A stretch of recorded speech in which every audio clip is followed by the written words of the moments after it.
Nustatymai mano mikrofono ant softo. Spaudžiam čia. Nustatymai tokie. Po to tokie. Ir tokie.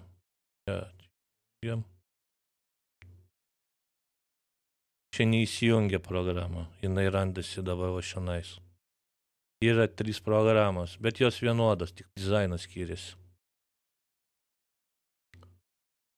Ir parodys, kaip atrodo ant Prism Live Studio, tas pat kaip OBS Studio, tiesiog biški kitaip dizainas.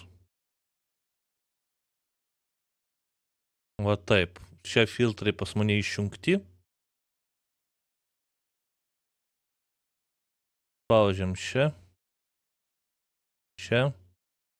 Vienas iš šitų renkatės brauzeriui, kitas streamams arba video įrašymui.